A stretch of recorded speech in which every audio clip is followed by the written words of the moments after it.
Olá a todos. Já estamos ao vivo. Boa noite a todos. Eu gostaria muito de agradecer a presença de todos nessa noite, todos os nossos participantes, todas as pessoas que estão aqui nos acompanhando. A gente vai tratar de um assunto muito importante, que é a comunicação e éticas comerciais entre veterinários e clientes. E para isso nós convidamos nossos ilustríssimos participantes, que eu vou apresentar agora. Eu vou começar com a professora doutora Mitika Hajiwara. A professora Mitika possui graduação em Medicina Veterinária pela Universidade de São Paulo, mestrado em Saúde Pública também pela Universidade de São Paulo e doutorado em Saúde Pública também pela mesma universidade.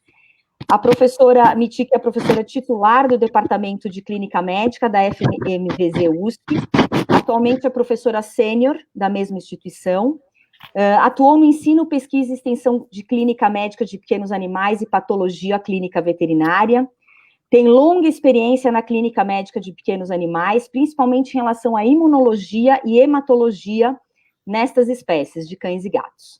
É pesquisadora responsável pelo grupo de pesquisa em patologia clínica veterinária da FMVZ USP, tem como linhas de pesquisa principais a hematologia e a imunologia das doenças infecciosas de cães e gatos, com ênfase em hemoparasitose e outras doenças transmitidas por vetores, retroviroses felinas e leptospirose canina. E atualmente a professora Mitika é conselheira do CRMV São Paulo. Muito obrigada pela sua presença, professora.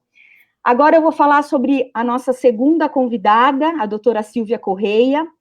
Ela é graduada em jornalismo pela USP, graduada em medicina veterinária pela Universidade Anhembi Morumbi, possui residência e mestrado pela FMVZ USP, especialização em neurologia e medicina intensiva de pequenos animais pela Anclivepa São Paulo, atualização de neurologia pela Universidade de Sydney, na Austrália, com estágio sobre especialidade nas universidades da Carolina do Norte, nos Estados Unidos, e de Guelph, no Canadá. Especialização em neurociência e comportamento humano na PUC do Rio Grande do Sul. Foi professora e coordenadora do programa de residência da Universidade Anhembi Morumbi. Foi coordenadora do curso de graduação em medicina veterinária da Faculdade Anhembi Morumbi, professora de pós-graduação da Equalis e atualmente é colunista da Folha de São Paulo. Muito obrigada, Silvia, pela sua presença. E por último, eu vou apresentar o Dr. Fabiano de Granville Ponce, que é graduado em medicina veterinária pela FMVZ USP, possui especialização lato sensu em cirurgia e anestesia pela Unesp de Botucatu e stricto sensu em urocirurgia pela Unicamp. Possui MBA na ESPM, MBA executivo na Fundação Dom Cabral e pós de MBA em liderança estratégica em Oxford e SEO do grupo Vet Group Holding SA. Muito obrigado, Fabiano, pela sua presença. E eu vou começar aqui a nossa discussão, né? Eu gostaria de começar com uma reflexão sobre o que vocês acham, como nós estamos nos comunicando, né? Se nós estamos nos comunicando bem com os tutores dos nossos pacientes. E aqui eu abro para quem gostaria de começar com essa reflexão. Eu elejo a professora Mitika. Muito obrigada pela gentileza. A questão de comunicação, realmente, já de origem, o ser humano tem uma dificuldade de comunicação mais clara, mais direta, inclusive com os próprios familiares, com os amigos, com os professores. Então, a comunicação é sempre uma questão, existe um gap de comunicação, como nós falamos, né? E em medicina veterinária, quando nós, na área de clínica de pequenos, nós temos que nos relacionar com o tutor responsável ou proprietário do animal, como queiram, nós temos muita dificuldade, o fosso, muitas vezes, é muito maior do que a gente imagina. Nós falamos, o tutor vem com uma queixa ou algum assunto específico e nós estamos com a nossa mente em outro lugar e nós não estamos ouvindo. Talvez nós estejamos ouvindo o tutor, mas o que ele está passando não está sendo processado na nossa mente para se traduzir em palavras, gestos e comunicação, né? E a questão da comunicação, então, todos vocês sabem que atualmente eu estou no Conselho de Medicina Veterinária, Conselho Regional de Medicina Veterinária de São Paulo, e eu fui para o Conselho Regional de Medicina Veterinária em 2013, 2014, porque eu estava muito preocupada com a questão dos processos éticos que eu via na academia, na universidade, e eu ouvia sempre dizer, está tendo muito processo ético, tá um problema muito sério. Então, eu quis ir para o conselho para verificar o que é que estava acontecendo, né? Principalmente, a minha dúvida era será que nós estamos ensinando corretamente? Será que nós estamos formando adequadamente? Porque se fosse uma questão de formação, de ensino, a responsabilidade passa a nós que estamos nessa ponta formando, né? Então, eu queria saber exatamente se o problema era na formação, se o problema era nós que não estávamos ensinando adequadamente.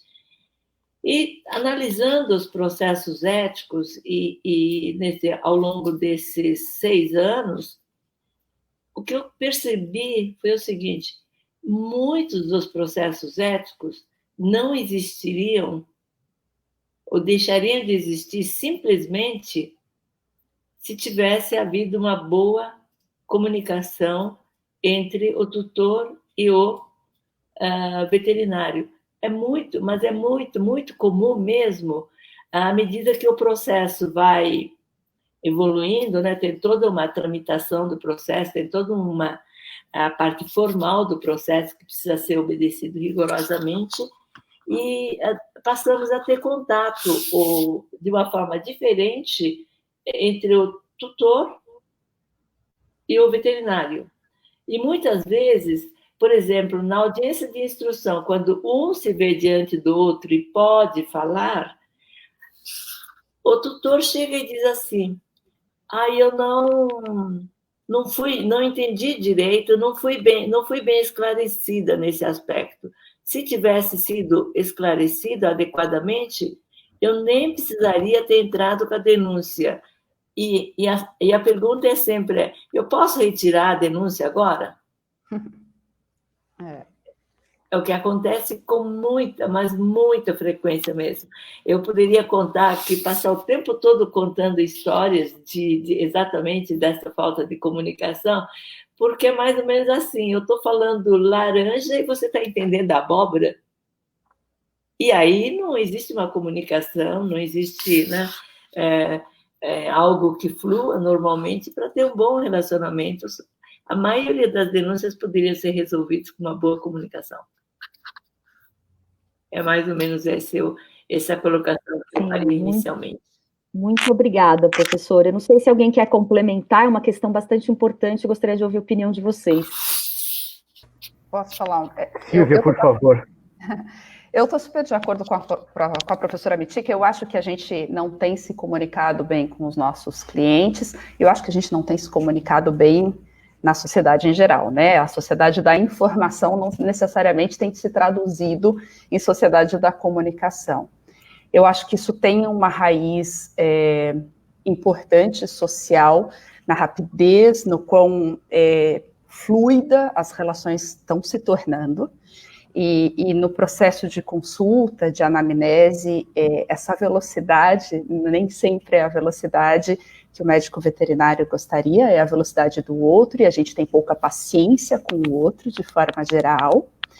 Mas eu acho que também os veterinários em particular, acho que essa é uma questão social, né? Mas os veterinários em particular, muitos dos nossos colegas, eles optaram pela medicina veterinária porque gostam de bicho. Só que não adianta, precisa gostar de gente, né? O sujeito vai lá, estuda 5 anos, acha que vai cuidar de bicho e descobre que é médico de família. E aí ele se desespera. Então, esse processo, né, o interesse pelo outro, quando ele não existe, ele inviabiliza a comunicação. Eu vim do jornalismo e as pessoas sempre disseram: você é maluca, né? Uma coisa não tem nada a ver com a outra. Tem. Um bom repórter se interessa pela história. seja ela a queda do avião, o acidente, a eleição, a posse, ele quer os detalhes da história. Um bom médico veterinário se interessa por aquele paciente, por aquele cliente. Então, é o interesse pelo outro. A comunicação, ela exige o interesse pelo outro. E esse interesse se traduz no que a professora Mitica estava dizendo da escutativa. Eu estou, de fato, te ouvindo, eu te mostro verbalmente, não verbalmente, que eu estou te ouvindo. Eu quero que você fale, vomitou? Não? Cocô? Xixi? Eu não quero ouvir. Eu não faço a pergunta, me conta como é a rotina de alimentação dele. Ele come? Claro que come, tá vivo no teu consultório, óbvio que come. Então, a gente não tem essa paciência. Então, respondendo objetivamente a sua pergunta, Rô, não, acho que a gente vai mal nessa relação. Verdade. Fabiano. Muito rapidamente, talvez complementando ou resumindo o que foi dito aqui, acho que existe uma diferença um pouco importante entre informar e comunicar, um pouco do que a professora comentou e a Silvia também. Comunicar, em se comunicar, está implícito uma via de mão dupla. A gente tem que permitir a réplica, eventualmente tréplica e afins. Informar é quando você unilateralmente diz alguma coisa e não se permite o diálogo, vira um monólogo. Então, acho que a comunicação ela é fundamental e se a gente conseguir se adequar à linguagem do tutor, também é talvez uma dica importante. Talvez perguntar para ele, você é médico, você é da área de saúde, é evidente que a sua comunicação será de uma linguagem diferente. Se for um tutor que não teve oportunidade de ter uma educação até a nível superior e parou por qualquer motivo que seja, que a gente imagina quais são, no Fundamental 1, a gente tem que usar de uma linguagem diferente, de um vocabulário diferente. Isso provavelmente minimizaria o que a professora comentou de ações futuras. Comunicar não é falar bonito, comunicar é se fazer entender, na minha opinião. E só para fazer um adendo, Fabiano, que eu acho que vai muito ao encontro disso que você está dizendo, eu sempre bato nessa tecla porque eu acho ela fundamental. Primeiro que para eu conversar contigo de uma forma que você me compreenda, eu preciso olhar para você. Eu preciso ter interesse por você, né? E te tratar como você quer ser tratado, e não como eu quero ser tratado. Tá, eu atendo todo mundo como eu gostaria de ser atendido. Está errado.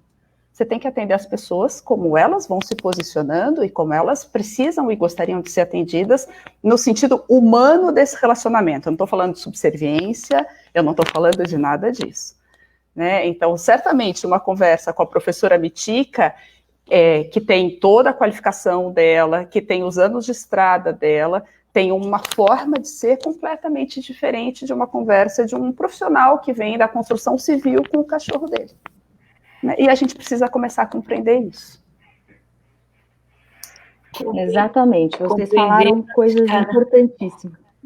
De empatia, né? Se colocar no lugar do outro. Foi maravilhosa a mensagem. Eu realmente acredito nisso. Bom, eu, na verdade, não me expliquei por que a doutora Paola Lazzaretti não está aqui hoje na live, ela teve alguns problemas técnicos, né, então eu estou aqui substituindo a doutora Paola, mas a gente vai continuar a discussão da maneira como a gente tinha combinado. Tem um segundo ponto importante que eu gostaria de comentar também, né, é a questão de como, né, de uma maneira mais prática, né, agora aterrissando um pouco no nosso assunto aqui da live, como e quando nós devemos conversar sobre os valores dos procedimentos que são necessários para o diagnóstico ou para o tratamento daquele animal, né? Devemos dar várias opções inicialmente ou passar somente aquela que seria o ideal e depois fazer essa escolha junto com o tutor? Então, qual é o momento ideal para conversar, para tocar no assunto de valores? Afinal de contas, a gente, né, tem que realmente, em algum momento, cobrar daquele tutor. Então, eu gostaria de saber a opinião de vocês em relação a isso. Como e quando a gente deve fazer isso? Quer começar, Fabiano? Quer que eu comece? Bom, eu vou, então, vamos lá. Obrigado, Silvia.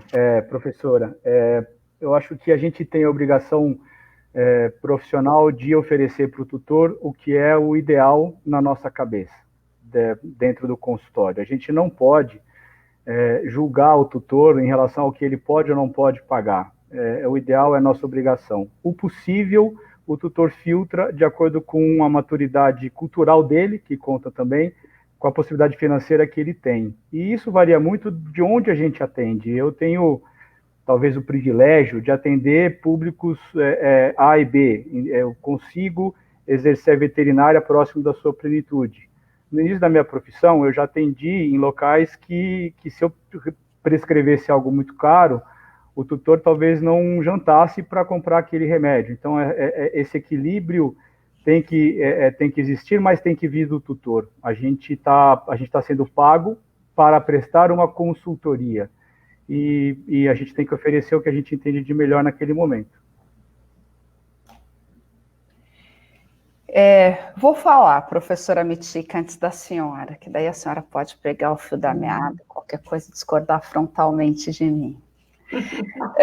Não, na verdade, eu acho que vamos só separar as duas questões, né? O ambulatório da emergência, que eu acho que a gente também vai acabar discutindo isso daqui a pouco. Então, vamos falar do ambulatório ali, da consulta eletiva, o paciente que chegou, consulta marcada, ou chegou não pelo pronto-socorro, nos hospitais que não se marca a consulta, é por ordem de chegada. Eu acho que, no fundo, a gente volta à questão da comunicação, porque esse paciente chegou, ele já sabe o preço da consulta e ele entrou para a sua consulta. Ele tem que estar bem identificado, a gente está falando do exame clínico, tal como se aprende na faculdade, e o momento da anamnese é um momento de ouro, né? A anamnese responde por 50% do diagnóstico, a gente sabe disso. A falta de uma boa anamnese tem impacto direto na falta de diagnóstico dos erros médicos, isso também está bem caracterizado. E é nesse momento que a ponte com esse tutor vai ser construída. Então, quem é essa pessoa? Por que ela está aqui? Qual é esse... no detalhe de, meu filho, então, é super apegado a esse cachorro. Nossa, tem uma questão de uma criança. Quem é essa pessoa? Me interesso por ela? Eu deixo ela falar um pouquinho dela? Mas eu não tenho tempo para isso. Pois é, mas às vezes o tempo em que eu vou deixar ela falar 1 segundo sobre ela, vai me poupar tanta coisa lá na frente. Bom, fiz o exame físico, e aí eu vou explicar para essa pessoa o que eu vi. Então, eu vou dizer para ela quais são as minhas hipóteses diagnósticas, por que eu precisaria daqueles exames. Eu não vou pegar um papel, seja o pedido do laboratório, o meu receituário, e dizer, encaminha o animal para hemograma, função renal, hepática, raio-x, ultrassom, é isso que você precisa fazer, você volta no retorno, a gente vê o que ele tem. Não vai fazer, ficou caro. Agora, se eu disser, olha, se a gente fizer um hemograma, eu vejo se ele está mais cansado porque ele está anêmico. Estou dando exemplos absolutamente hipotéticos. E aí eu justifico por que eu gostaria daqueles exames. E aí eu digo, olha, esse é o cenário ideal. Você quer ter uma ideia de preço? Como é que você recebe tudo isso? Doutora, pelo amor de Deus, eu não tenho nem para consulta. Discutir o preço, ao final dessa explicação, é parte disso, porque eu tenho compromisso também com a adesão. Não adianta eu mandar esse sujeito para a recepção. Eu preciso explicar aquilo tudo. Então, eu posso também explorar prós e contras, gasto no tempo. Olha, parece caro agora, mas deixa eu tentar projetar no tempo isso, tudo que pode ser evitado lá na frente. Isso cabe ao médico. O recepcionista não consegue fazer isso. O recepcionista não consegue dizer quanto ele vai evitar de gasto lá na frente se ele fizer esse procedimento agora. Explorar as incertezas. O senhor está com uma carinha estranha.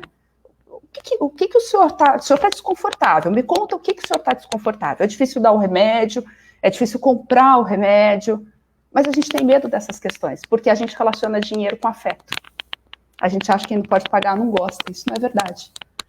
Então, eu acho que a cobrança a gente tem que olhar para a gente antes de falar de cobrança. Como a gente relaciona... Eu nunca ganhei uma Ferrari do meu marido, mas eu acredito que ele gosta de mim. E aí? Por que afeto e dinheiro tem que andar tão juntos, né? Eu acho que esse é o ponto.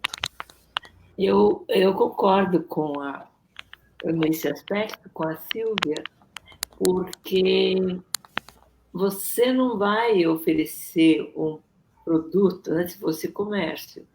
Nós estamos falando em relações comerciais, né? Não é relações de serviço. Eu não gosto dessa questão de comercial.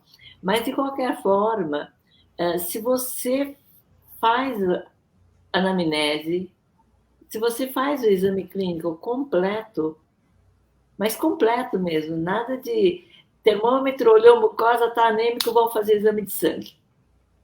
Daí, o proprietário, o tutor, ele não vai querer pagar mesmo, porque você nem examinou direito o animal. Por que agora vai querer exame de sangue? É porque você não sabe o que o animal tem. Por isso que você está pedindo. Ou seja, já tem uma dicotomia, já começou a criar um abismo.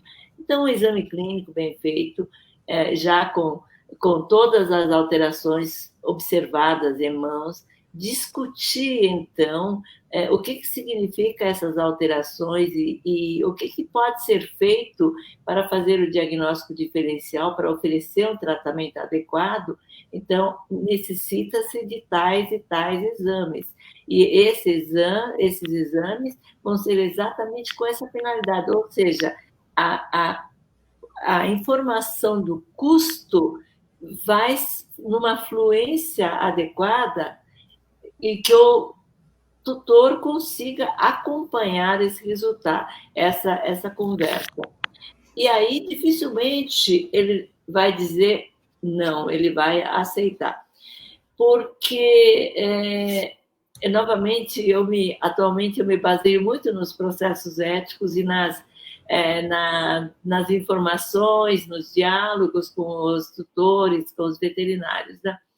Então, muitas vezes, é assim, mas o veterinário, eu quis fazer esse exame, eu achava que era necessário, mas eu achei que o proprietário ou o tutor não poderia pagar e por isso eu não recomendei o exame. Aí o tutor chega e diz assim, mas para salvar o meu animal eu pagaria, e agora o meu animal está morto? Ou seja, faltou exatamente essa argumentação da necessidade desse exame. Agora, por outro lado, agora vocês me desculpem, eu vou começar a falar um pouco da parte mais sombria de toda essa história. Professora, eu posso só fazer um adendo numa coisinha que a senhora falou, que eu acho tão importante, que assim, é um erro médico não indicar os exames que são necessários. É um erro. Ainda mais baseado na observação do tutor e informar que eu achei que você não poderia pagar. Isso é uma verdadeira ofensa, né? Isso é uma verdadeira discriminação. Bom, então, por outro lado, o que eu queria dizer é o seguinte também. O veterinário precisa ter a consciência de esse exame é realmente necessário para o diagnóstico, para o tratamento desse animal?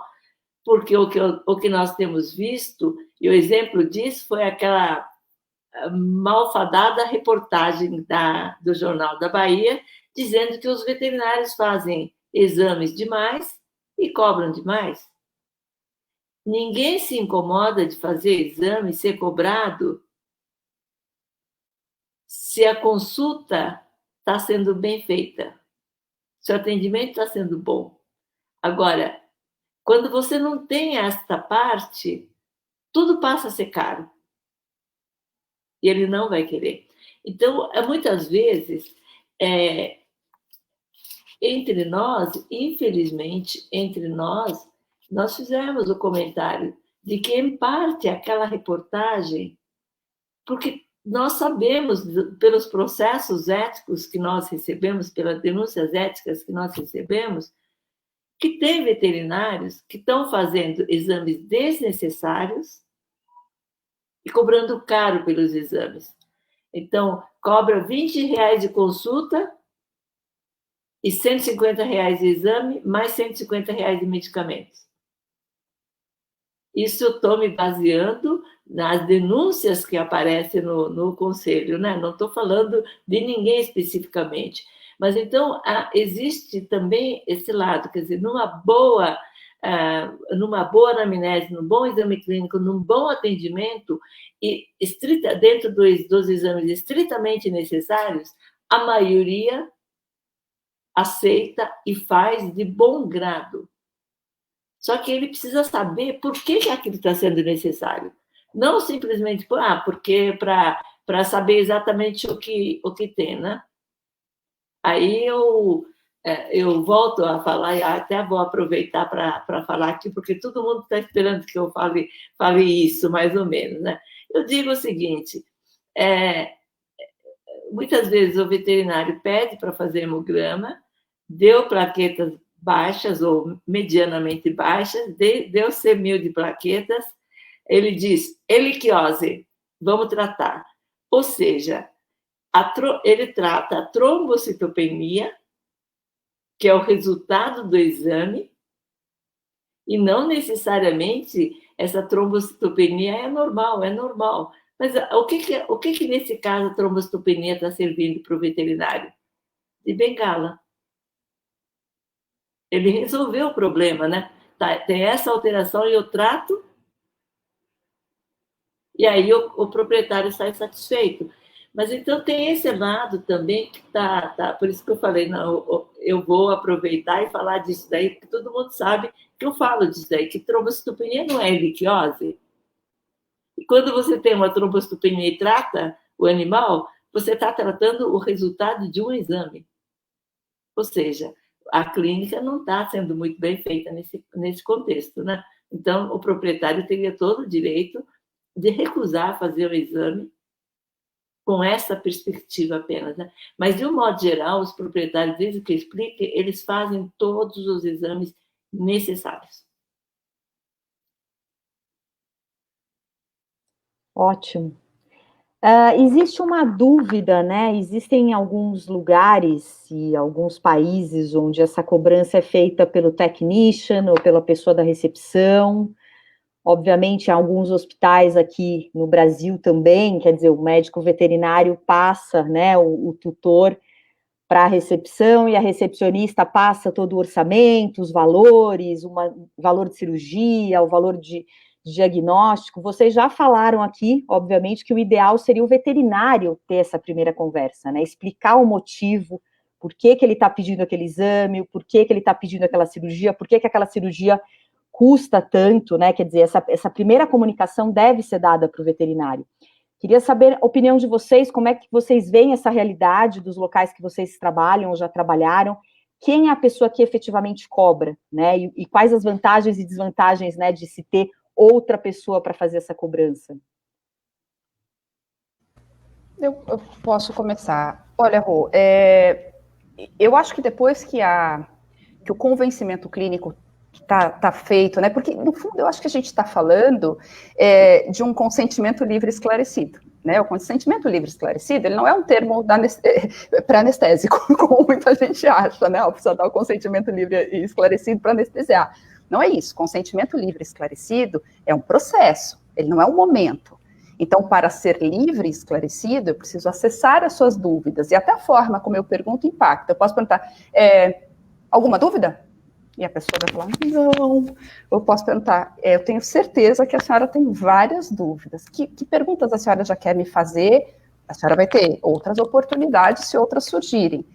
Que dúvidas a senhora ainda tem? Né? Tem formas, porque a pessoa, não é possível que a pessoa não tenha dúvida.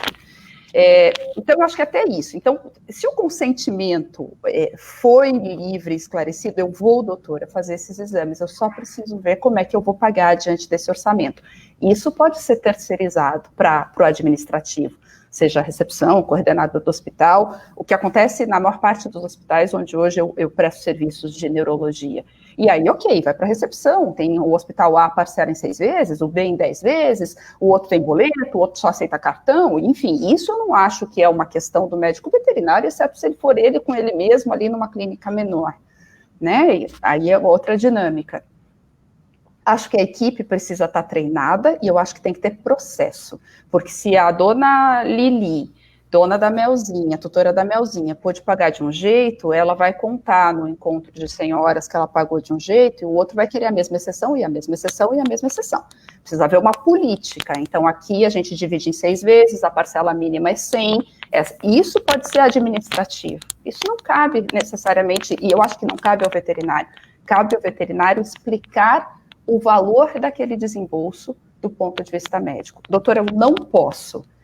Bom, se você não pode, não tem como, nem parcelando, não, eu não posso. Então, olha só, se a gente fizer só isso, eu vou conseguir eliminar esse rol de diagnósticos. Mas é preciso que fique claro para você que a gente não está investigando essa outra parte. E eu não tenho muita resposta para te dar sobre essa outra parte se eu dependo desses exames, você entende? E eu preciso que você assine que você não pode, nesse momento, fazer, né? Porque eles são necessários, é o que a professora Mitica estava ponderando. E aí, eu não posso fazer. Nossa, doutora, mas assinar o quê? Assinar porque, tecnicamente, eu sou obrigada a te oferecer, porque ele é necessário pelo estado clínico, estado de saúde do seu animal. Então, eu acho que você tem que ter uma equipe capacitada nesses processos de cobrança, mas você não pode se livrar, empurrar, abrir mão da sua responsabilidade médica. Fabiano, professora Mitica. Acho que nós já comentamos, eu estou de acordo que, inclusive, apresentar o valor, quer dizer, é a etapa final de uma conversa que nós vimos tendo, explicamos por que precisaria, e sabendo o motivo por que precisa, até se você, pode ser você a dar o preço, como também você pode passar para a administração, porque a pessoa já está sabendo que vai precisar para o bem do animal, para concluir o processo de diagnóstico em andamento, ele precisa fazer esse exame, então agora a administração pode dar o valor, você não precisa necessariamente. Agora, se não tiver nenhuma outra pessoa, você pode apresentar o valor, mas o valor terá que ser a última coisa a ser apresentada. Não pode ser antes das outras coisas. Só no final mesmo, porque assim, por exemplo, né, você não pode deixar de conversar da necessidade de fazer o exame e tudo mais, você coletar a amostra de sangue, por exemplo, e depois dar um valor absurdo, que muitas vezes faz isso. Não, o animal está deitado, o animal está contido, o animal está bem, então vamos coletar sangue aqui. Já coletou sangue, mas você não perguntou inicialmente para o tutor se o tutor consentia na realização dos exames. Já tivemos um caso assim. Depois de coletada a amostra de sangue, foi dito para o proprietário ficou sabendo que precisava fazer um exame de sangue depois de coletado o sangue. E o tutor era uma advogada. Qual a argumentação dela? Se eu não quisesse fazer o exame, você causou um sofrimento injusto para o animal. Foi a alegação da advogada que era responsável pelo animal. Na verdade, ela como advogada, ela estava querendo cutucar mesmo, quer dizer, ela queria mostrar que você só pode coletar sangue depois que o tutor deu o consentimento. E depois que deu o consentimento, então ele sabe que aquele exame de sangue vai custar um X, e aí ele pode negociar como a forma de pagar, ele pode negociar com a administração, com o próprio veterinário. E as coisas têm uma certa ordem de ser realizada. É mais ou menos isto. Fabiano, por favor, queria saber sua opinião sobre isso. Eu acho que, para complementar, depende muito da realidade que o profissional trabalha, né? A gente tem aí do outro lado da tela vários profissionais trabalhando em estruturas diferentes. É claro que o ideal seria o veterinário estar centrado na sua profissão exclusivamente.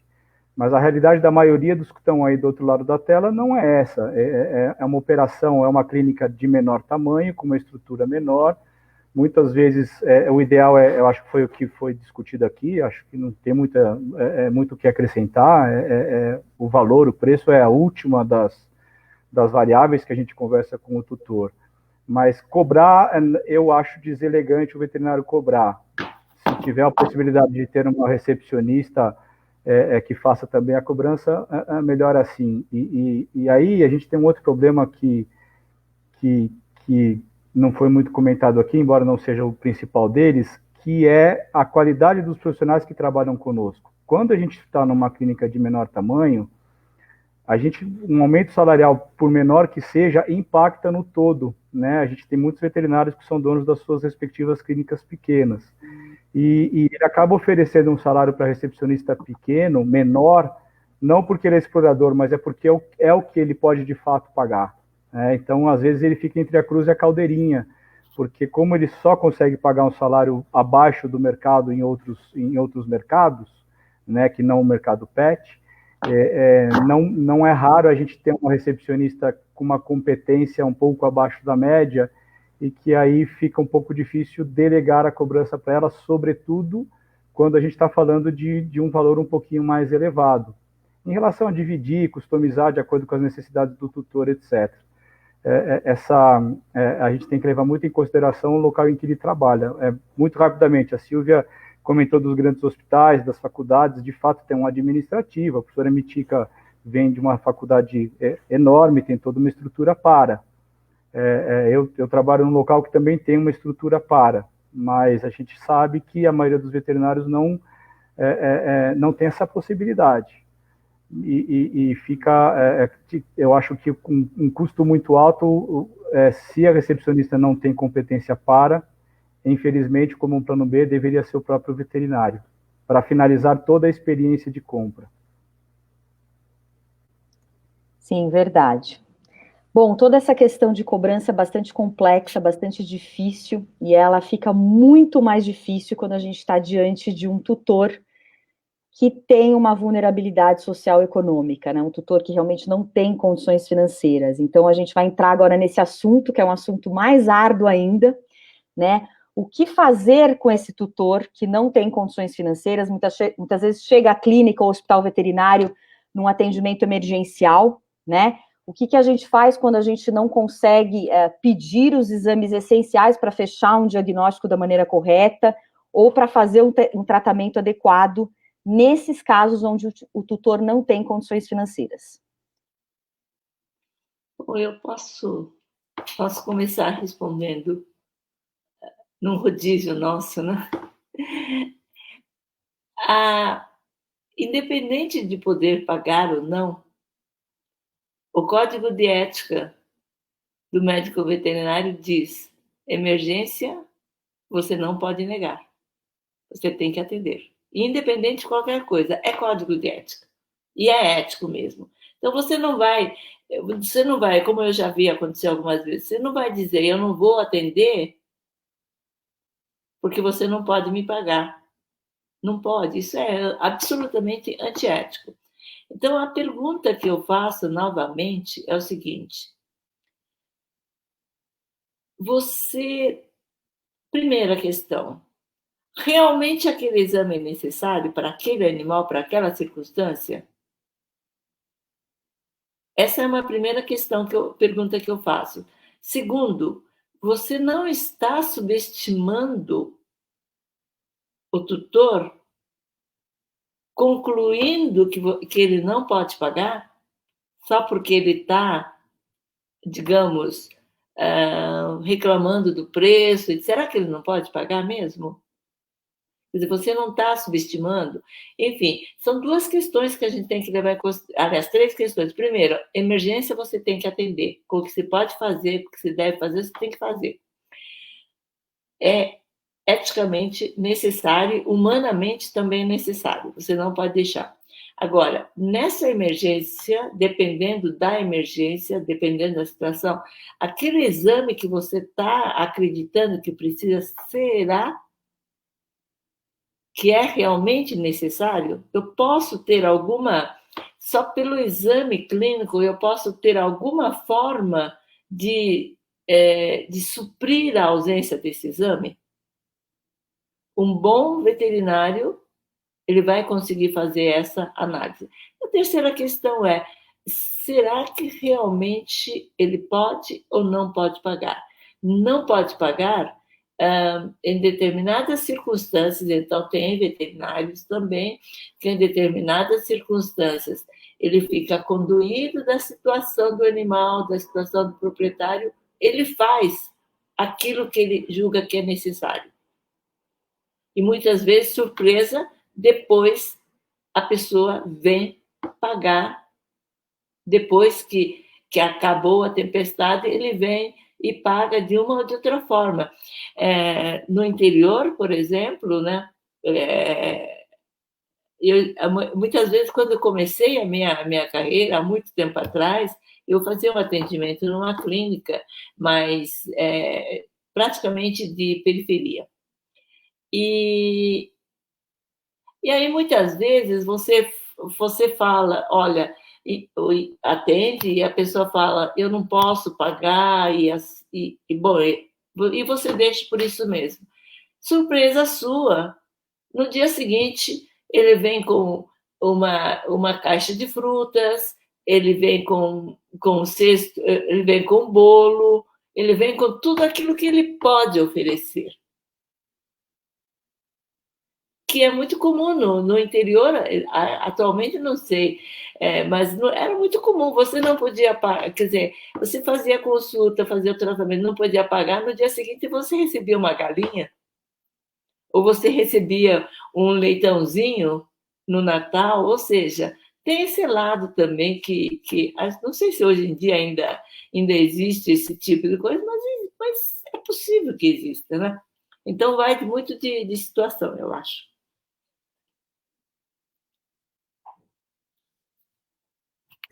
Fabiano, você quer falar no nosso rodízio?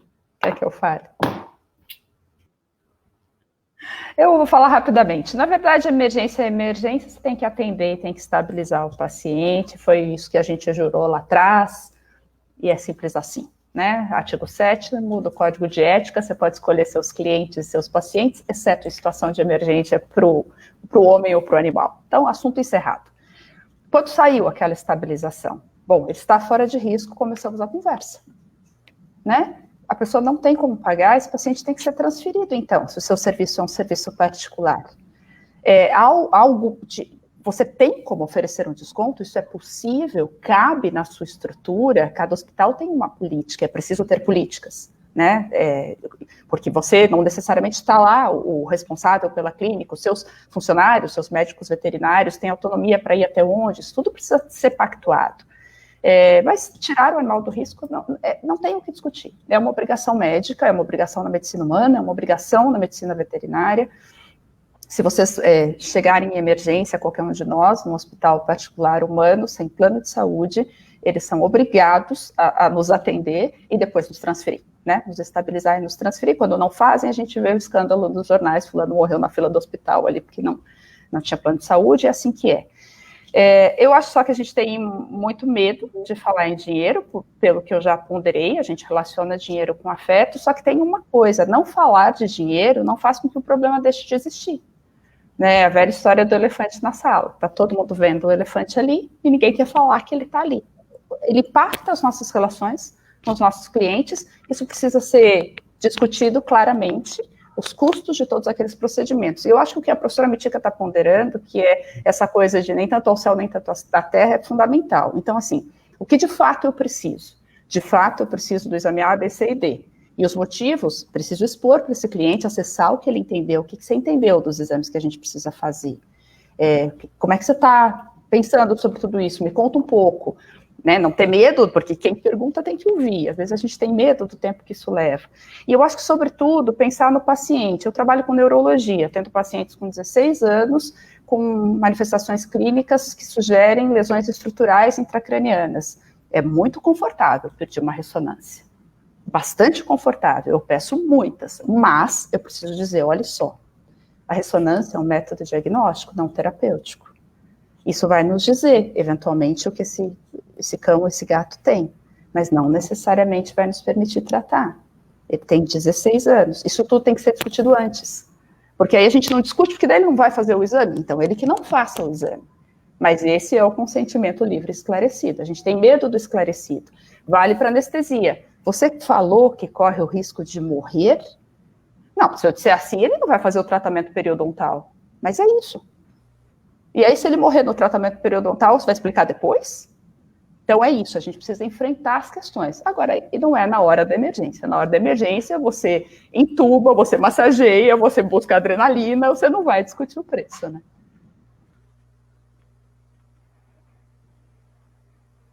Fabiano? Muito rapidamente, acho que já foi falado, a premissa básica é que a emergência a gente tem que atender, está no nosso código de ética, ninguém obrigou que a gente fosse veterinário, então isso acho que não cabe muita discussão. Na emergência, nesse cenário do criticamente enfermo, a gente não lida com o tutor, a gente lida exclusivamente com o paciente, né? E eu, puxa vida, dei plantão durante 18 anos da minha vida, 3 a 4 noites inteiras por semana, então acho que o calo é grande. O tutor não existe na sala nessa emergência do ABC do trauma, do ABC do paciente criticamente enfermo. E tem que estabilizar, vai ver preço depois, isso não tem muita dúvida. Eu só queria puxar a sardinha talvez um pouquinho para o lado de quem gosta tanto de trauma e intensivismo, que a gente tem que ter um conhecimento técnico geral, né? A gente tem que ser soft skills também na técnica veterinária. O que eu quero dizer com isso? Quando a gente tem uma mesinha de alumínio na nossa frente, um diploma atrás da gente e a porta está aberta, a gente não escolhe o que entra. Mesmo aqueles que preferem dermato, endócrino ou especialidades que não cursam habitualmente com emergência, é importante que saibamos reconhecer um paciente criticamente enfermo, porque existe muita iatrogenia. A gente não reconhece, manda para casa e o paciente morre voltando para casa. Para além do dinheiro, né? Eu estou pensando, o raciocínio aqui é na vida do paciente. A gente é uma especialidade, é um nicho, pouca gente, não é a maioria que gosta, mas entendo que é uma especialidade que pelo menos reconhecer é básico para qualquer profissional que queira atuar na medicina veterinária hoje. Certo, muito obrigada. A gente tem algumas perguntas, mas a gente vai deixar para os 10 minutos finais. Ainda falando um pouco dessa questão, né, saindo dessa questão de atendimento emergencial, porque a gente sabe, né, que é a nossa obrigação atender, até pelo nosso código de ética, mas aqueles casos que não são emergenciais, e existe uma realidade, infelizmente, não só no nosso país, mas em muitas partes, daquele tutor, né, daquela pessoa que dá o calote, que você faz os primeiros atendimentos, você faz uma fluidoterapia quando o animal necessita, e a pessoa fala que vai pagar e não paga, né? Como a gente deve... Existem algumas dicas que vocês poderiam nos dar no sentido de evitar possíveis calotes, possíveis dívidas em relação a esse tutor, não se tratando no caso de emergência. Não sei se a gente pode colocar dessa maneira. Mas a gente está falando de uma figura com lacunas de caráter? Sim, é complicado. Não, de um caloteiro, é bastante complicado, é uma realidade, né? Todo mundo que já trabalhou aqui em clínica, em hospital veterinário, infelizmente a gente se depara com isso no nosso dia a dia. Então eu gostaria que vocês comentassem sobre essa questão. Se existem algumas estratégias, né? A pessoa deixa um sinal, a pessoa assina um termo, a pessoa assina uma promissória, emite um boleto.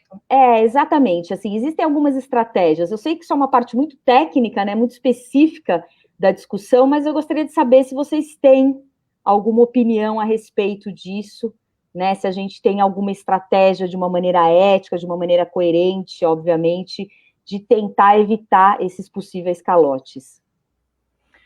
Rô, eu não acho que eu sou a melhor pessoa para responder essa pergunta. Talvez o Fabiano tenha, né, nesse quesito, ferramentas administrativas, um know-how, talvez não, certamente muito maior do que eu, mas me parece que, pelo menos eu atuo em São Paulo, né, em grandes hospitais, e os grandes hospitais também tomam um calote, né, eles tentam cercar ali, parcelam no cartão, raramente emitem boleto, tem estratégias para isso, mas quem é que te garante que aquele cartão também é do sujeito, que aquele cartão, né, tem coisas que podem acontecer. Agora, me parece que se o cara veio, não pagou uma vez, na segunda vez ele tem a dívida, né, antes, e aí você é obrigado a atender se chegar em emergência, e aí não interessa se tem dívida.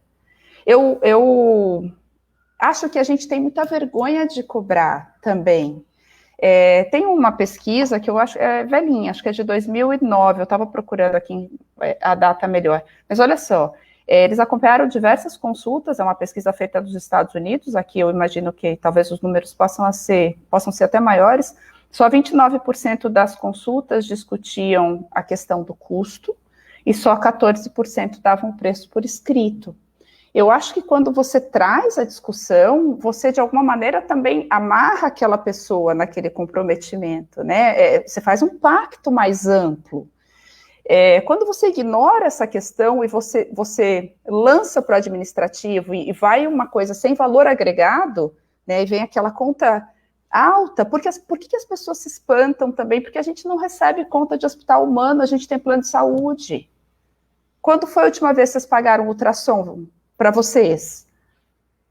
Um eco. Eu fiz exames agora, não paguei nada. Meu plano de saúde que pagou. Só quando levo pipa para fazer o eco, eu pago.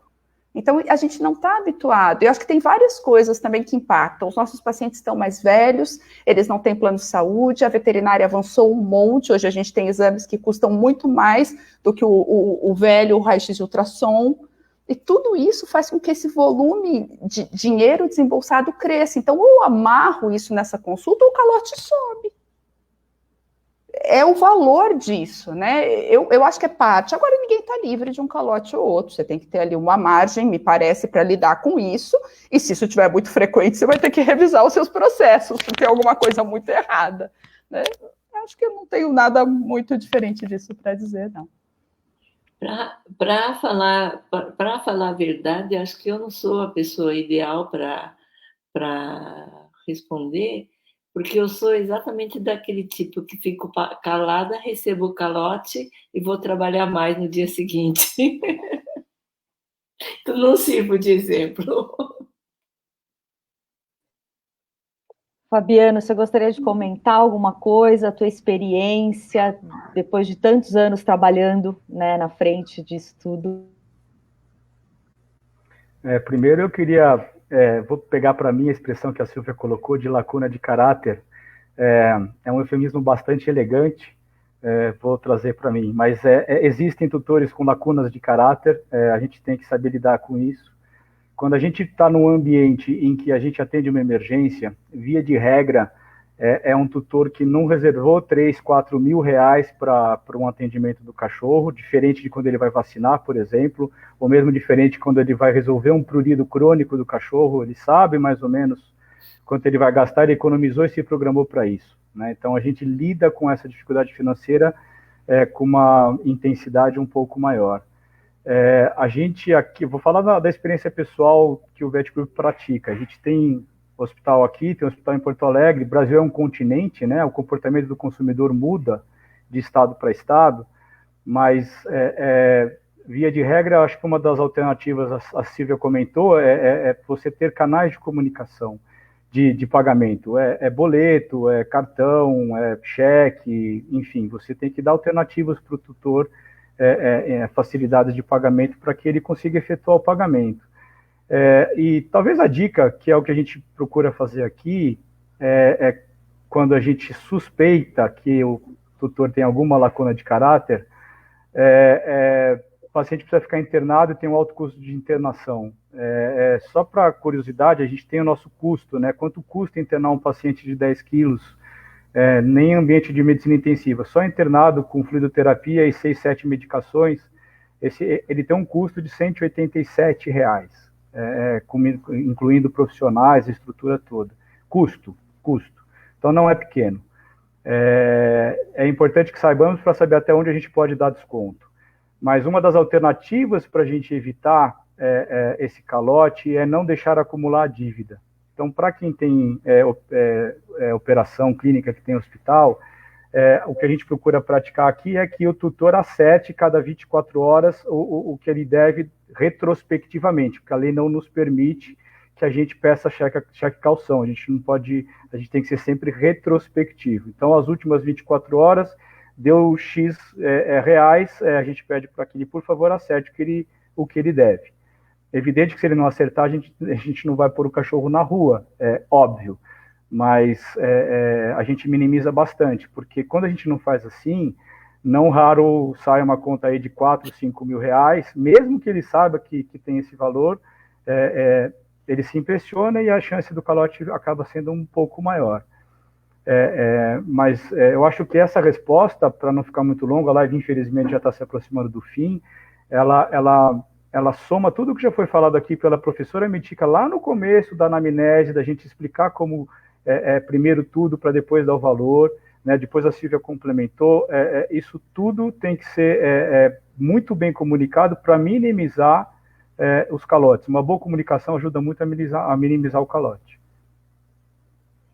Muito fazer um adendo, que é essa coisa do a cada 24 horas o sujeito acerta a internação. Só que isso é um processo. Os hospitais vão ter processos, porque senão vale para o Zé, não vale para o Mané. Aí o intensivista não sabe que tem que lançar as pendências, o recepcionista não cobre, e aí, né? Então, qual é o processo? Como é que a gente faz isso? Acho que isso é importante ter desenhado, e aí, assim, não importa se é pequenininho, é só o veterinário com a recepcionista, eu também posso ter os meus processos nos ambientes, nas unidades de saúde menores. Né? É importante que eu tenha, para tentar profissionalizar isso, né, essa relação toda.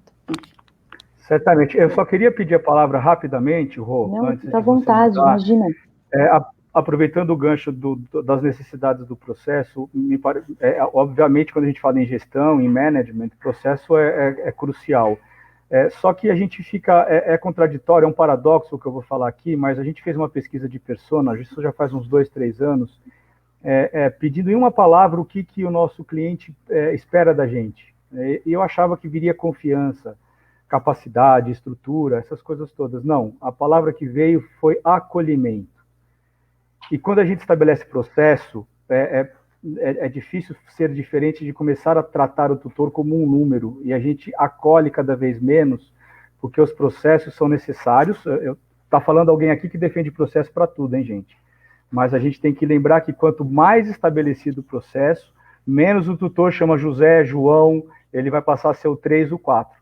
Então, isso é um cuidado que a gente tem que tomar, é um problema grande com uma solução muito desafiadora. Se a gente pensar no extremo, se a gente tem 150 mil vidas, é evidente que a gente tem que ter processo para que as coisas aconteçam. Só que, em tendo o processo, a gente não customiza e não trata o João como o João quer ser tratado, que foi algo que a gente comentou lá atrás como importante e que, de fato, é muito importante. É uma contradição difícil. Mas sabe, Fabiana, eu acho que tem uma saída para isso, que é até a nossa ficha explicar por que aquele preço foi revisto. A gente registrar isso no sistema. O preço foi revisto, eu concedi um desconto para aquela família. Por quê? Com base em quê? De que exames eu abri mão? Por que eu abri mão? Né? Então, quando esse raciocínio faz sentido, quando o desconto não é aleatório, quando o cancelamento do exame não é aleatório, quando a Paola comentou aqui no nosso chat, que eu não sei se estava no aberto ou no fechado, porque eu sou meio atrapalhadinha, mas que assim, a coisa por escrito é fundamental. Então, 14% na pesquisa dão por escrito. Ele pode assinar que ele está de acordo. Né? Tudo isso vai nos ajudar a cobrar. E sem deixar, claro, de olhar para o outro, né? Só como uma experiência pessoal, de novo, bem rapidinho agora, concordando com o que a Silvia falou, na verdade a gente pratica isso aqui sim, Silvia, a gente tem dentro dos processos, a gente tem sistema, né, então a tecnologia hoje te ingessa um pouquinho no sentido de que até onde vai a autonomia de cada profissional da linha de frente. Existem critérios para quem dar desconto, quanto, de que maneira, a depender da doença, tem uma série de variáveis, são algoritmos, inclusive, binários que o sistema nos dá, para chegar até onde pode vir esse desconto. E o que a Paola comentou, que eu particularmente concordo, parece que nos Estados Unidos é assim, não tem, acho que ninguém tem a experiência que ela tem, né, americana, mas quando a gente interna, dentro do contrato da internação, tem os valores para que o cliente esteja ciente desde o começo. Porque é importante lembrar que se isso vira um processo, o ônus da prova cabe a nós veterinários. Portanto, a prova que a gente tem é o papel assinado. A gente não pode chegar na frente do juiz e falar, mas nós combinamos assim. Se o tutor falar diferente, o que tem lacuna de caráter, prevalece o que ele falou, porque o ônus da prova cabe a nós.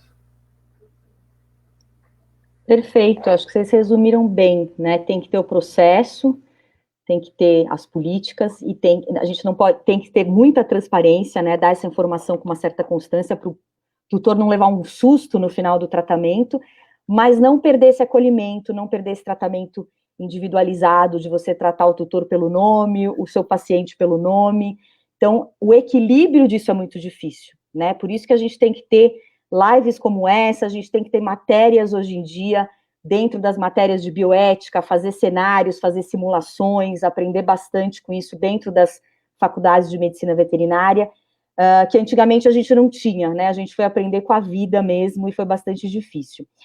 Saindo um pouco essa questão do preço, tá? A gente já está chegando no fim, mas a gente tem 2 assuntos importantes e mais 2 perguntas importantes também. Acho que a gente consegue falar de uma forma mais rápida e não estender muito.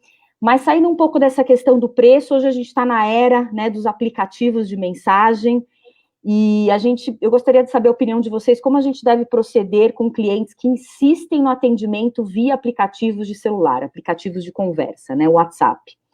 Uma vez que não estamos autorizados a realizar teleconsultas, né? Qual a dica que vocês dão para os veterinários terem uma comunicação mais assertiva com esses clientes, que muitas vezes se sentem ofendidos, né? Quando a gente sugere, leve seu animal na clínica veterinária, porque eu preciso examinar o seu animal.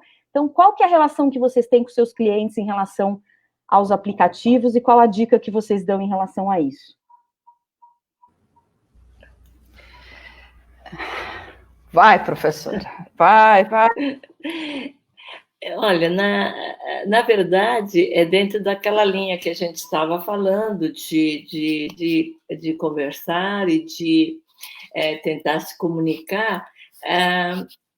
Se você já está habituado a dar sempre respostas por WhatsApp, e sempre você está clicando no WhatsApp, você não vai escapar muito, porque você já abriu espaço, você já deu liberdade.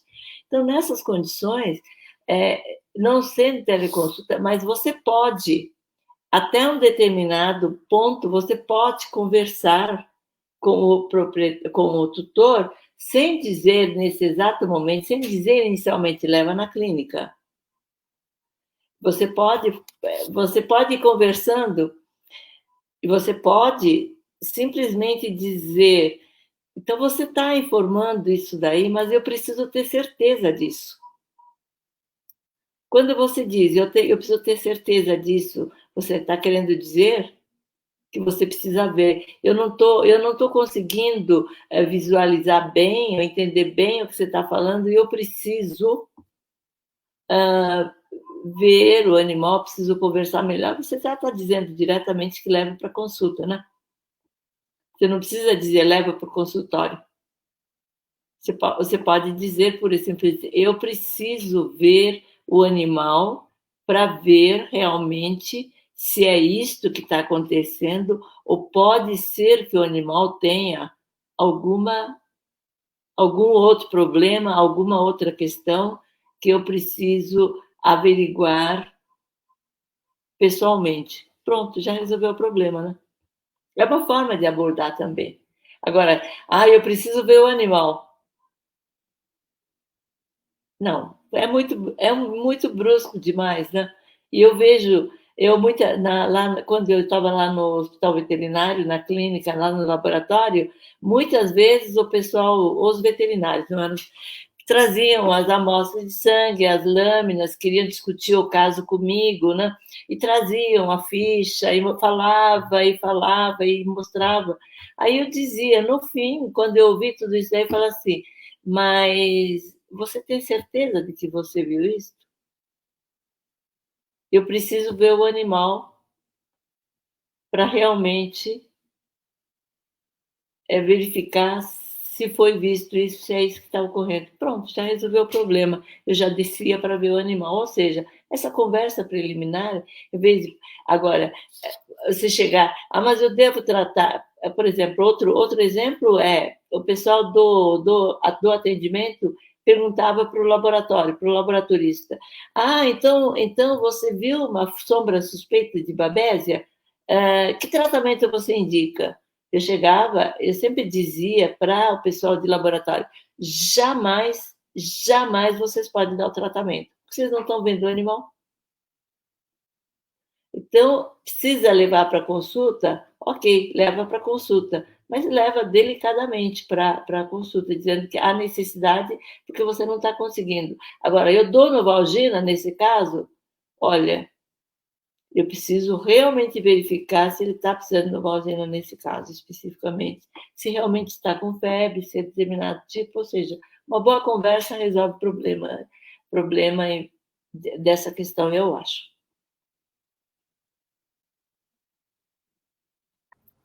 Minha parte concluída. Fabiano, Silvia, o que vocês acham que vocês podem falar em relação a essas consultas por WhatsApp? Vamos lá. Esse é um tema bastante delicado, né? A gente tem que tomar muito cuidado do que fala e a maneira como fala. Se a gente pegar a experiência da medicina humana, da telemedicina humana no Brasil, a experiência tem sido das melhores. Inclusive, o estado da arte em nível mundial em telemedicina é o Einstein, que a gente tem aqui em São Paulo. Se a gente entender telemedicina, nos Estados Unidos tem o VVCA, né, que é o Vet Virtual Care Association. Eu até sou sócio, fundador daquilo ali. Eu acho que é um avanço para nós, no sentido de que se a telemedicina vier para substituir a automedicação, se a telemedicina na veterinária vier, de novo, para substituir a automedicação, para substituir, para melhorar os acompanhamentos de doenças crônicas, eu acho isso um grande achado. Seria, para mim, benéfico na nossa profissão. A gente tem uma barreira jurídica ainda impenetrável no Brasil. Lá fora, por causa do Covid, houve um avanço muito grande em telemedicina, falo de Estados Unidos e Europa, do que se pode fazer ou não com telemedicina, e entendamos telemedicina não como WhatsApp, né? A gente tem ferramentas, a gente tem plataformas para usufruir de telemedicina, no ESIS, né? No dia de hoje, que é muito melhor do que um WhatsApp. A gente pode auscultar um cachorro em Manaus, daqui de São Paulo, a gente pode acompanhar um eletro, a gente pode acompanhar um paciente internado em Porto Alegre, daqui de São Paulo. Isso a telemedicina já nos oferece, não só B2B, né, não só entre veterinários. Eu acho que a telemedicina com B2C, com o consumidor, nesse contexto, ela seria muito bem-vinda. Só para finalizar 30 segundos, tem um negócio que chama NPS, que é basicamente como que o cliente avalia o serviço de saúde. Isso tem na veterinária, tem na humana, tem no Brasil, tem fora. No Einstein, o cliente tratado por telemedicina dá uma nota maior do que o cliente tratado presencialmente. E isso, para mim, é uma grande surpresa. Eu tinha um preconceito muito grande com telemedicina. Quanto mais eu leio, eu vejo e corro atrás, esse meu preconceito vai, aos pouquinhos, diminuindo. De novo, com muito cuidado, a gente não pode substituir telemedicina por consultas presenciais em inúmeros casos e inúmeras suspeitas. Bom, na verdade, quando eu falei da consulta pelo WhatsApp, eu não estava falando de telemedicina, ou teleconsulta, ou teletriagem, que a gente sabe que isso é o futuro, né? Na medicina veterinária já está acontecendo em várias partes do mundo, né? A teletriagem, mas nessa questão de as pessoas acharem que podem escapar de levar o animal para uma consulta, né? Vias de fato, utilizando só perguntas e respostas pelo WhatsApp, mas bem como você colocou, né? A gente tem que tomar cuidado com as palavras, e desculpa que eu passei uma interpretação errada, mas é realmente o uso do WhatsApp para não ter que levar o animal para passar por uma teletriagem pelo computador ou uma consulta presencial, e aí que mora o problema, né? Não sei se a Silvia quer complementar sobre essa questão, né, Eu acho, sim, acho que a telemedicina é o futuro, mas a gente está falando da consulta burlada, né? Eu acho que tem duas coisas. Eu não, pessoalmente, sou muito disponível, todos os tutores dos meus pacientes têm o meu celular, todos. Meu celular é uma loucura e isso, aí você tem que fazer um exercício de calma.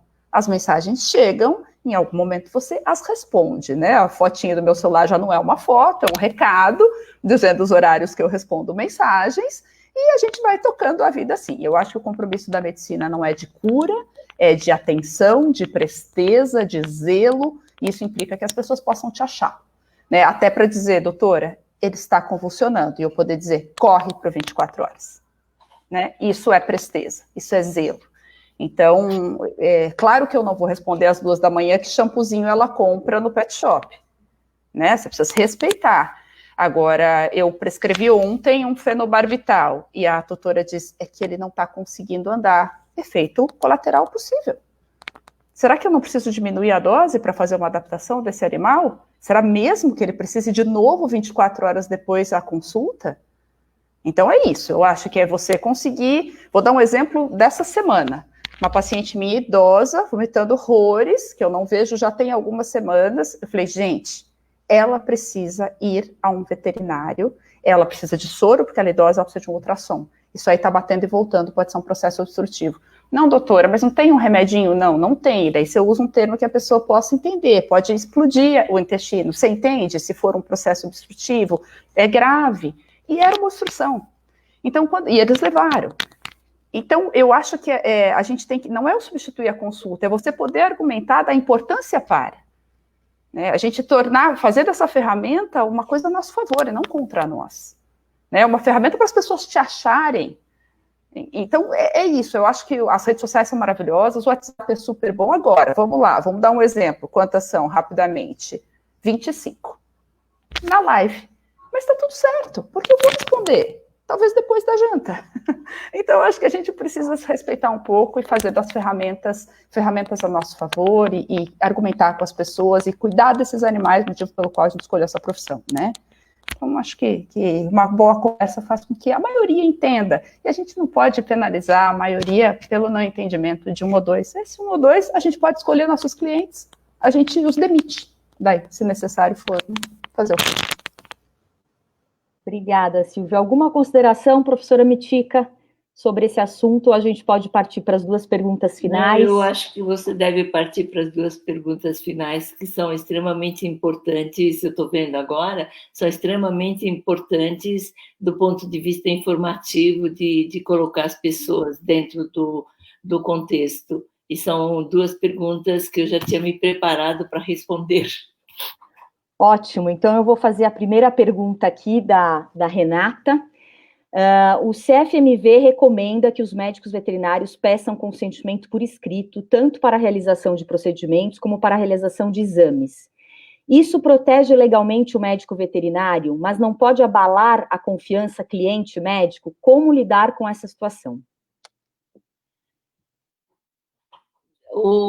Na verdade, não sei se vocês sabem, em abril desse ano, o CFMV lançou uma resolução que fala exatamente dos termos de consentimento que você precisa deixar solicitado, quer dizer, pedir para o tutor aceitar ou não e assinar.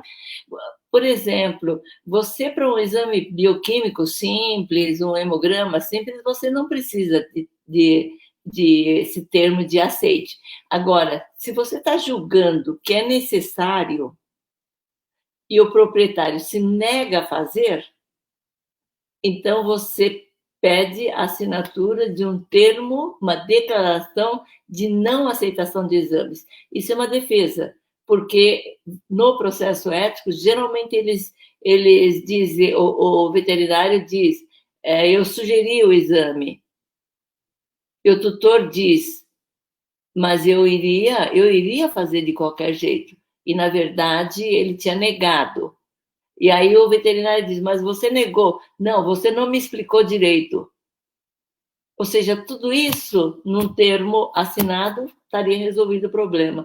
Em condições simples, por exemplo, eu vou assinar, eu vou fazer o hemograma, eu vou coletar urina. Então, para coletar urina, você vai ter que passar um catéter, aí você precisa, é bom ter o consentimento também. Porque tudo isso, se for mal feito, está virando processo.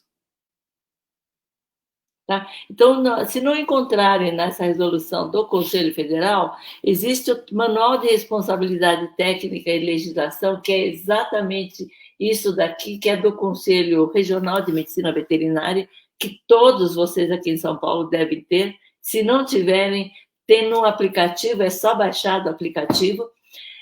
Precisa ter esse tipo de declaração. Se vai fazer necrópsia, se negou a fazer necrópsia, faça a declaração. se não liberou o corpo, pediu para levar o corpo para incinerar, bom, enfim, tudo isso daí deve ser colocado, assinado no termo de consentimento.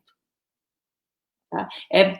Não vai ser considerado como é que foi colocado? Na verdade, tem uma outra pergunta bastante relacionada com o que a professora falou, né? A segunda pergunta da Betina, que ela fala exatamente isso: com a incidência crescente de processos éticos ou jurídicos e também de situações em que os clientes falam mal dos veterinários nas redes sociais, será que os veterinários não se sentem tentados a fazer exames a mais como autoproteção, como forma de deixar sacramentado pelo laboratório um diagnóstico que poderia ser feito clinicamente? Então, acho que a professora poderia comentar também sobre isso. Sim, eu diria o seguinte: o laboratório nunca vai dar um diagnóstico que a clínica não deu ou não fez suspeitar. Quer dizer, imaginar que fazendo o exame de laboratório eu tenho o diagnóstico é uma forma equivocada de você pensar. Então, se você fizer exames em excesso, muitas vezes o tiro pode sair pela culatra, porque o exame de laboratório pode revelar uma coisa contrária ao que você está dizendo. Então, excesso, eu já ouvi esse tipo de comentários, porque realmente tem muito tipo de processo em que o animal vai ser submetido a uma anestesia e não foi feito um hemograma, e o animal estava anêmico. E por infelicidade, o animal não suportou a anestesia e morreu. Então, nesse caso especificamente, deveria ter sido feito o exame de sangue para verificar que o animal estava anêmico, e daí, nessas condições, o anestesista também teria mais condições de eu vou controlar melhor a anestesia, durante a anestesia eu vou verificar o hematócrito também, enfim, ele pode tomar uma série de providências, mas fazer o excesso de exames eu diria, um ledo engano, achar que fazer um excesso de exames vai resolver o problema, ou um erro clínico, ou outro problema qualquer. Não façam exames em excesso, façam exatamente só o que for necessário. Essa seria a resposta para... Então, eu já vi muito comentário desse aspecto. Eu vou fazer um monte de exames, e pior ainda, eu já ouvi dizer isso daí, eu vou mandar fazer um monte de exames para não ter processo, e melhor ainda para mim, eu vou ganhar mais dinheiro. Eu já ouvi conversa assim. Ou seja, excesso de exame não, só o necessário. E o exame de laboratório não vai proteger ninguém especificamente. Perfeito, muito obrigada, professora.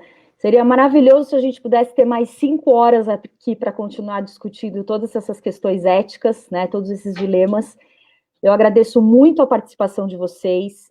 Eu gostaria que vocês dessem suas considerações finais e também gostaria de convidar a todos para conhecer a nossa plataforma VetSapiens, vetsapiens.com, onde nós temos diversos colaboradores, nós temos fóruns de discussão, então a gente pode, inclusive, continuar essa discussão dentro do nosso fórum, e seria maravilhoso se vocês pudessem conhecer a nossa plataforma. E eu deixo agora os minutos finais para vocês darem suas considerações, e agradeço muitíssimo a participação, que foi riquíssima a participação de todos. Muito obrigada. Professora, a senhora quer se despedir primeiro? É porque, como pessoa de idade, já preciso ir dormir, né? Eu viro com as galinhas, professora, super cedo. Estou brincando. Bom, eu tive muito prazer de estar aqui com vocês, discutindo essas questões que fogem muito do âmbito de questões que eu estou acostumada a discutir, que são questões técnicas, né? Mas hoje em dia estou muito mais antenada a essas questões gerais, questões éticas, procedimentos que que ocorrem na vida veterinária em geral. Então, um dos motivos que eu saí, já porque eu acabei realmente de ter qualquer atividade na universidade há 3 anos, e exatamente porque eu queria, depois de mais de 40 anos, de um lado, formando pessoas, formando profissionais, porque eu não estava ensinando, eu estava formando profissionais, e eu queria ver o que estava acontecendo no mundo com as pessoas que eu tinha formado. E eu fiquei muito satisfeita de ver todo o pessoal que eu tinha formado, que já estava formando outras pessoas, não informando. Porque a nossa função não é informação, apenas é formação. Informação, hoje em dia, talvez o Dr. Google tenha mais do que eu. O que eu preciso é formar. E nesse tipo de discussão que nós tivemos aqui, é que nós estamos participando da formação dos veterinários, dos nossos amigos, inclusive, não sei se tem tutores assistindo também ou não, enfim, nessas conversas que nós vamos traçando o limite da nossa atuação e de uma forma bastante ética e bastante amigável, comunicativa. E eu considero, hoje em dia, que a comunicação entre as pessoas é fundamental. Eu posso ter uma boa técnica, eu posso ter profundos conhecimentos técnicos, mas se eu não consigo comunicar com as pessoas, de nada vale. Muito obrigada a todos que assistiram, muito obrigada a vocês que me fizeram companhia. Tive um imenso prazer estar aqui. Pena que a Paloma sumiu, né? Mas, em todo caso, eu sei que ela estava acompanhando a gente. Um beijo para todos vocês. Muito obrigada. Paola, a gente faz outra live, né, com a Paola e a gente retoma essa discussão. Muito obrigada, professora. Silvia, Fabiano, por favor. Falar depois da professora Mitica é um pouco envergonhante, assim. Mas, de qualquer maneira, o recado que eu queria deixar é que a gente precisa olhar para o outro, a gente precisa acolher esse outro, ninguém vai ao médico porque quer, aquele é um momento de conflito, ninguém vai passear no hospital veterinário domingo à tarde, ninguém não, mas são raros os que vão fazer isso. Ele foi resolver um problema, você ali é a ponte, eventualmente, para essa solução é conjunta com esse tutor, a gente precisa sair daquele papel de guardião e adotar um papel um pouco mais cooperativo. Essas pessoas têm o vínculo do filho com o cachorro, mas não se prepararam para os gastos, né, da escola, elas acham que não vão ter os mesmos gastos, então tem o vínculo, mas não estão preparadas para o gasto. Uma escuta ativa, deixar a pessoa falar, entender aquele contexto familiar, facilita demais a conversa, inclusive, sobre o preço das coisas. E o preço não é porque eu tenho um hospital legal, as pessoas são bem formadas e a tecnologia é de ponta. O preço é porque esse exame é importante para o fulano. Eu preciso explicar aquele preço do ponto de vista daquela família, não da minha estrutura. Não interessa a minha estrutura. Que bom que eu tenho essa estrutura. Que bom que ele está ali, ele acreditou naquela estrutura. Então, é mostrar o valor daquilo para aquela saúde, para aquela vida, para aquele membro da família, né?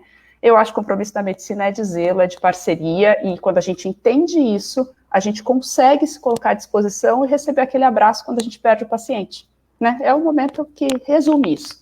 Obrigada, doutora. O paciente acabou de morrer. Então, obrigado pelo quê, exatamente? Né? Por essa parceria, por estar junto, por me explicar, por não me deixar só. Eu acho que e o preço está no meio disso tudo, que foi muito da tônica da nossa conversa. Muito obrigada, Rô, muito obrigada, Paola, muito obrigada, Rita, todo o pessoal do VetSapiens, é um prazer fazer parte dessa família. Acessem lá o portal, tirem as dúvidas, a gente está, todos nós, né, acho que nós três estamos lá também, para ajudar no que a gente puder. Obrigada, professora Mitica, obrigada, Fabiano, pela companhia. Muito obrigada, Silvia. Bom, agora eu deixo as considerações finais para o Fabiano. Bom, eu queria agradecer demais o convite do VetSapiens e antes disso, para mim é um privilégio enorme fazer parte de uma, entre aspas, mesa desse porte, né, com a professora Mitica e com a Silvia, para mim, entendi como um desafio. Não é demagogia dizer que é um aprendizado. Puxa vida, há quanto tempo que eu não vi a professora Mitica, não digo pessoalmente, porque o Covid ainda não nos permite, mas é um prazer enorme. A Silvia, a gente já teve um relacionamento profissional mais próximo, agora um pouco mais distante, mas puxa vida, é um grande aprendizado e são temas delicados que foram abordados, questionados de uma maneira elegante pelo Vet Sapiens e acho que respondido por nós de uma maneira eficiente e objetiva. E em relação ao portal Vet Sapiens, para quem não tem a sorte de trabalhar num hospital com equipe multidisciplinar, o Vet Sapiens, para além de uma plataforma de educação continuada com um time absolutamente espetacular, serve muito como consulta. Eu comecei trabalhando numa clínica que era eu e eu tinha dúvida, puxa vida, as minhas primeiras consultas, eu lembro que a minha primeira consulta, por sorte, foi uma verminose, mas quando tocou a campainha, minha perna tremeu. Eu acho que isso acontece com todo mundo recém-formado. E o Vet Sapiens está no Brasil inteiro e é uma plataforma que ajuda muito nesse sentido de, nas primeiras consultas, até a gente pegar um pouquinho de calo de atendimento, é um amigão que está do nosso lado. E, puxa vida, Rô, Rita, Paola, muito obrigado por lembrar de mim e estamos juntos para o que deve é. E obrigado a todos que estão aí até agora, já quase 9 horas da noite, do outro lado aí da telinha. Um abraço para cada um de vocês. Muito obrigada a todos os participantes, muito obrigada a todos vocês, né, que nos ajudaram a fazer essa live brilhante. E até a próxima live, até a próxima discussão. Até logo, boa noite. Tchau, boa noite. Professora, beijo. Beijo. Temos que marcar outra dança. Tchau, gente. Tchau, gente. Até mais.